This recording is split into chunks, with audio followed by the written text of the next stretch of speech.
Hello, everybody. Scott Golden here, Golden Opportunities Coaching. Welcome to those of you who are new. Welcome back to those of you who are seasoned veterans of what we do around here. What we do around here is we give emotional and coaching advice to people in practical language so they can uh, kind of digest some things in a relatable way. We do that as often as we can. Welcome to August for those of you who are joining us in real time. But August 2020, hopefully it's a good month for everybody. Anyway, I'm going to talk today about 9 or 10 things that depression does to people, what depression feels like. And I work with lots of people that have varying degrees of depression, some clinical and some situational, among other things. And these are some things that I have routinely heard people talk about. Especially as a teenager, I struggled with depression.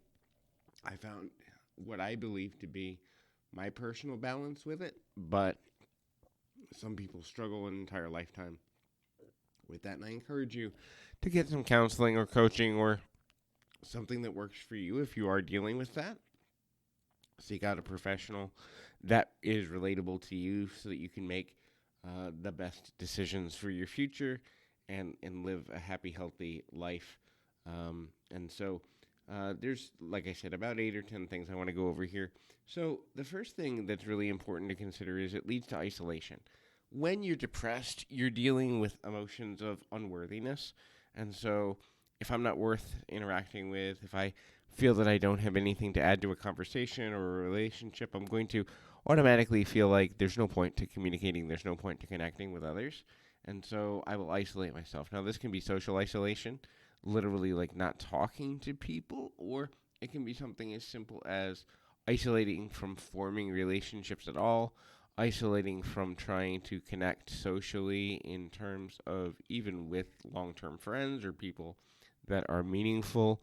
It can also lead to not looking for work, not looking for sense of meaning. So basically, the more time one spends by themselves consistently, and that includes too when there are options offered for people to not be alone, because obviously if someone has, for example, social anxiety challenges, but they struggle with, you know, getting out there and putting themselves in a situation that is less lonely, that's completely different than being depressed and saying, you know what, I'm going to choose not to um, not to socially interact at all. Now, that's not to say that social anxiety can't contribute to depression, but they are two different things, and they work on two different parts of the brain, and there's science behind that. So, the next thing that's important to consider is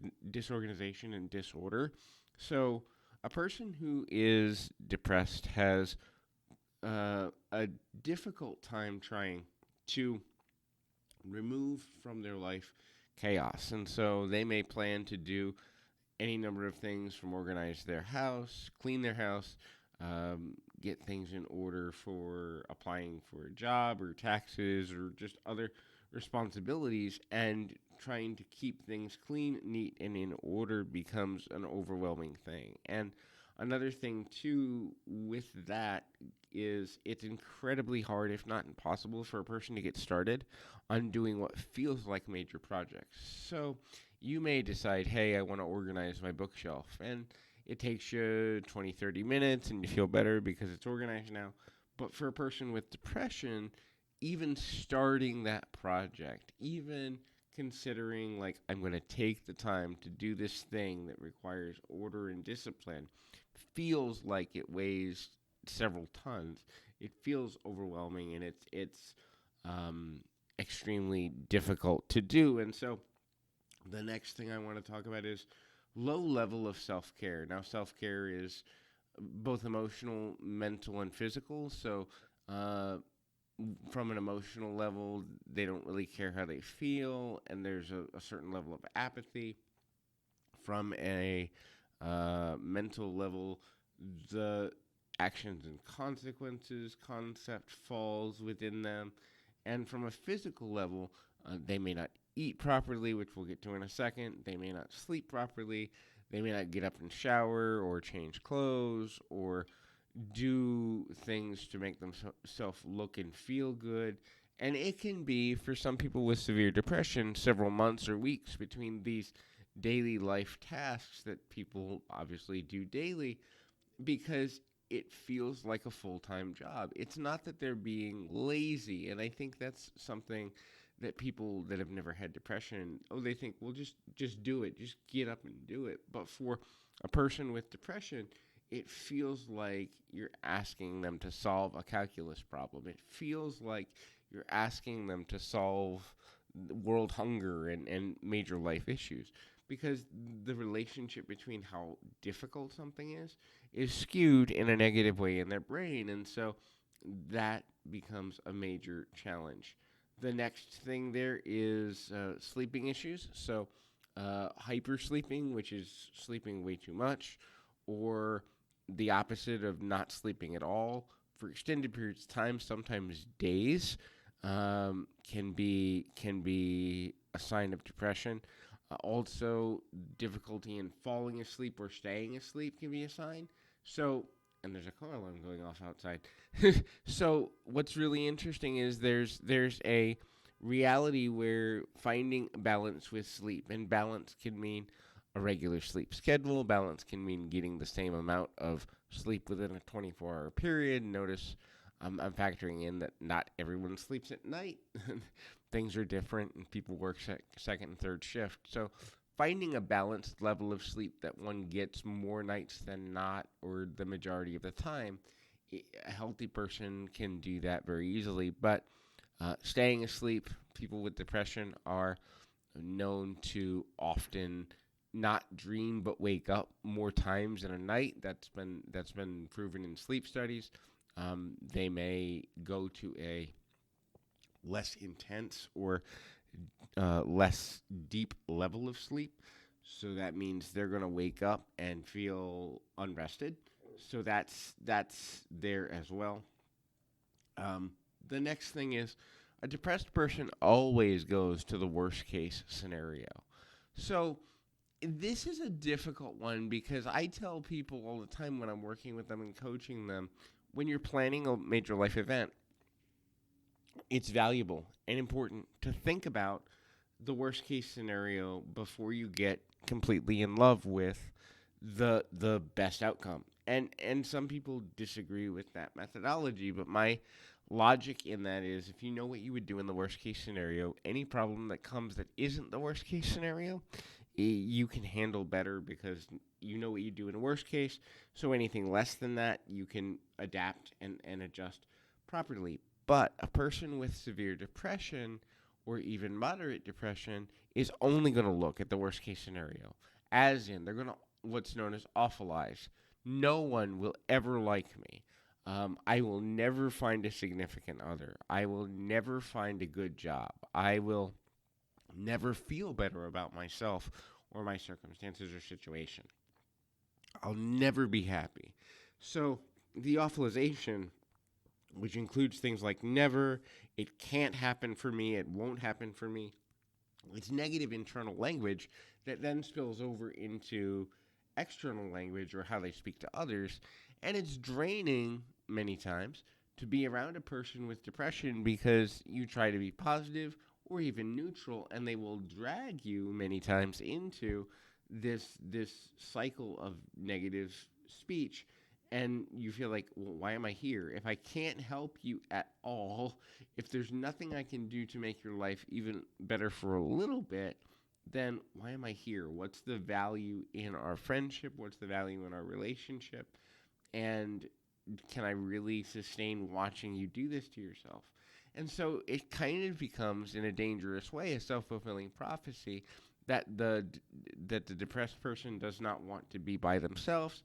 They don't want to be alone and antisocial, or not have social connection. But when they're constantly in a negative space, it's difficult, because that battle, which is constant for them and oftentimes can go on for weeks or months at a time, is something they have to fight internally all the time. And they're always looking for that worst case scenario, or they're looking for the scenario that leads them to loss. Now, The next thing is eating habits. So, eating is something that a person with depression can control, meaning I can control how much I eat or how little I eat. I can manipulate that particular thing if I have the energy to, and at least have control over that part of my life. And so there's a self punishment that comes from I binge eat, I'm going to gorge myself, and then I'm not going to eat for a long time, or I'm going to starve myself because I'm not worthy of eating. I'm not worthy of that basic human need. And so things become unhealthy. That's why many people, a good number of them that have severe depression, easily can fall into developing eating disorders or at least eating behaviors that are unhealthy. And for the most part, the real challenging thing is because they're setting their own standards for what quote normal quote is. And to be fair, I don't believe in the concept of normal because who defines it?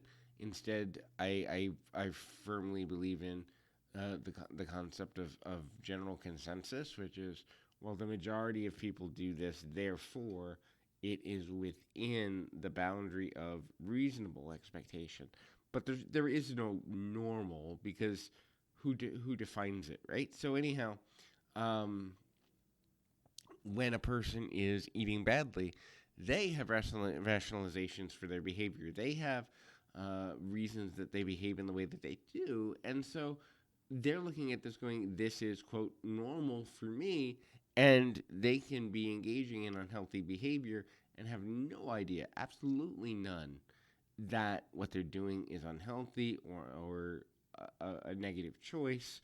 And it gets out of hand. So the next one, and this is probably the biggest thing that depression does to a person, and it causes the rest of the things we've talked about, is no motivation. So if you have no compelling why to do anything and you become apathetic, then breaking that cycle of imposed apathy becomes virtually impossible.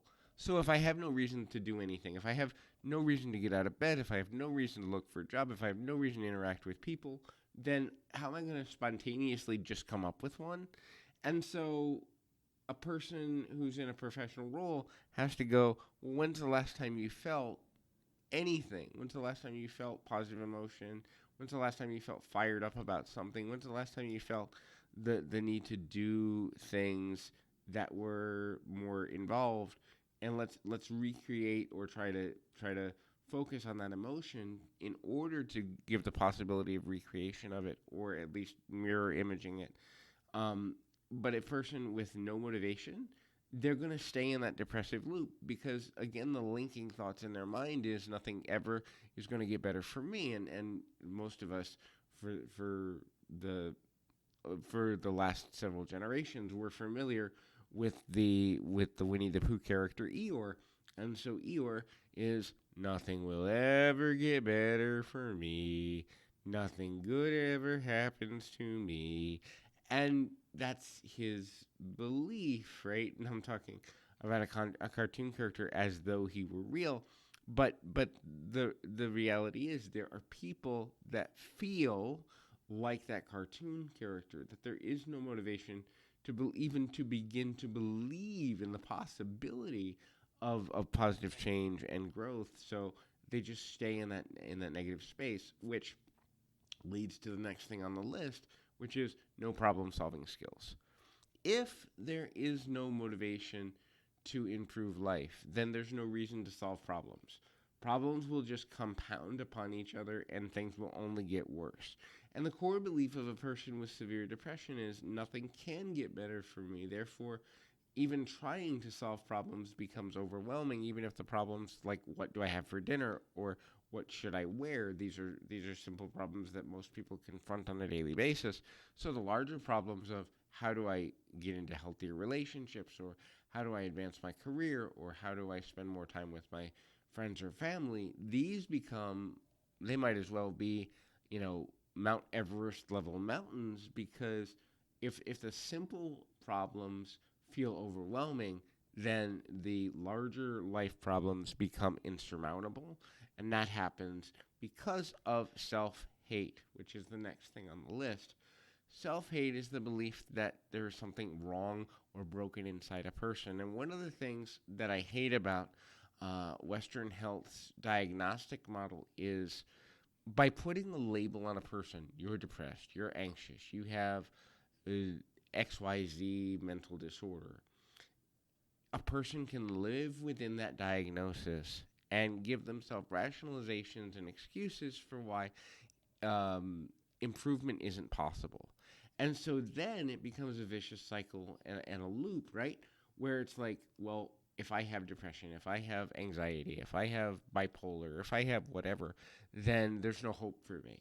And you can have a professional say all day long that there's hope, and you can have friends and family saying that, but if you hate yourself because you're in the situation at all, then you're not going to be able to dig out from underneath that.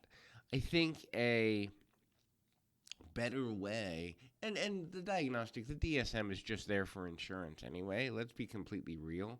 I think one of the things that needs to change within our medical model of treating mental and emotional instability and illness is we need to say, look, these things like depression, these things like anxiety do exist, but there is recovery. And so rather than labeling a person, you can say, hey, you have symptoms of this thing over here. And when you have symptoms of this thing, here's what we do. But to say you have XYZ, I think psychologically is damaging. And the labeling that comes with the treatment of medical illness can often, especially in mental health, to me, creates more harm than good. And I know that the traditional medical model would say, well, then how do we treat people? And I would say, with compassion, love, and expansion for healing, and not with labeling.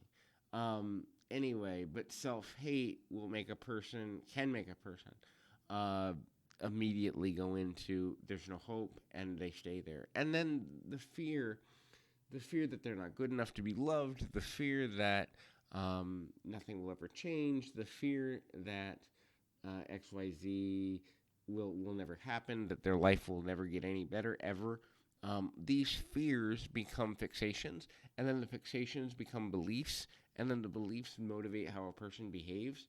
So it's dangerous all the way around when we're dealing with those type of things, because that's a negative feedback loop that never ends.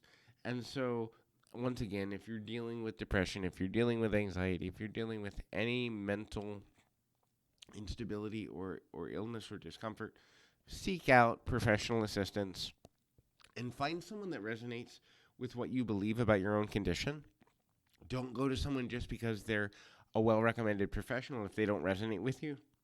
Because at the end of the day, if they don't resonate with who you are as a person and your belief in the possibility of recovery, then you won't make the progress you're capable of making anyway. But in any event, I encourage you, if there's a question you have or a audio you'd like to see made, please comment below.